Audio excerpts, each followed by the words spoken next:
Good day, everyone. I'm Mike Hampton, and this is Stewardship 365.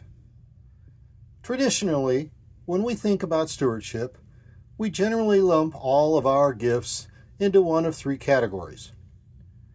These are time, talents, and treasures, and if you look at each and examine them, you can argue that some people are more blessed when it comes to treasures or talents, but at the very core, we all have the same amount of time. In this month's look at stewardship, I'd like to dive into the blessing of time. Time as we know it is a fixed component. We all get exactly the same amount. I can't earn more time, no matter what I do or how hard I try. Now, I won't argue that we can utilize our time better, and some people are masters at time management. Many, in fact, have made quite a nice living at teaching people how to squeeze more life out of the 24 hours a day that we all receive. The Bible portrays time as a precious gift, meant to be stewarded wisely. It teaches that life is short and temporary, encouraging believers to prioritize spiritual growth, to live purposefully, and to trust in God's divine timing over human impatience. When I started searching for information about time in the Bible, I was surprised at how often it is mentioned and how it is described. Let me share with you some of the key themes about time I found in the Bible. The first theme is about God's divine timing. God is the author of time, and for everything there is a season. Whether in times of joy or sorrow, planting or harvesting, God's timing is perfect and brings beauty to every situation. Another theme is eternity versus the present. Ecclesiastes 3:11 reveals that God has placed eternity in the human heart, pointing to a reality beyond our current earthly existence. Meanwhile, 2 Peter 3:8 reminds us that God exists outside of human time constraints, where one day is as 1,000 years. Still another theme I discovered is the brevity of life. Scripture frequently compares the length of human life to a passing shadow, or a vapor that appears for a little time and then vanishes.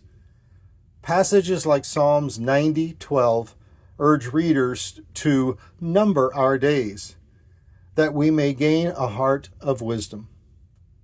The Bible compares the rapid passage of time and the brevity of human life to fleeting things, like a passing shadow or a breath or a fading vapor, and these speak to the swiftness of time.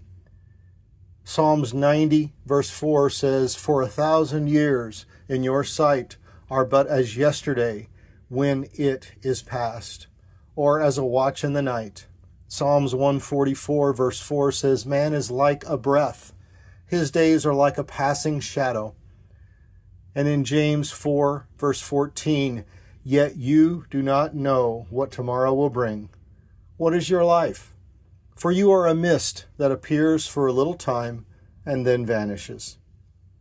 And finally, the Bible guides us to be wise stewards. Ephesians 5:15 and 16 advises believers to make the best use of the time, because the days are evil. This encourages living with intentionality, grace, and focus on God's kingdom, rather than wasting moments on worldly distractions. Now, I'll be the first to admit that as I've grown older, time has certainly been flying by, and I have rarely been a good steward of the blessing of time. I'd like to say that I wake every morning, and the first thing I think about is the blessing of a new day and how is God planning to use me today. But of course, I can't say that I respond to each day like this. My intentions are good, and I frequently think about how I use my time to serve God by serving others. Perhaps by thinking about how God sees time, it will help us all to become masters of time management. So I want to challenge us all to spend some time thinking about the gift of time. Can we be better at how we utilize our time in service?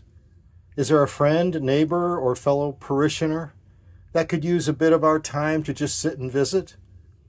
Perhaps spending some time rebagging dog and cat food in service to the people in need at Palmer Court is how you could spend some time. We are fortunate at Christ Church that we have seemingly endless opportunities to spend a little time in service.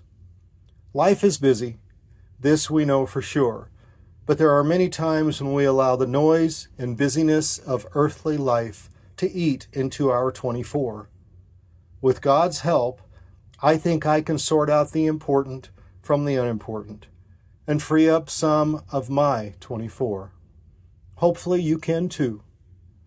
So until next time, may God bless you in your efforts to share His love and kindness through stewardship.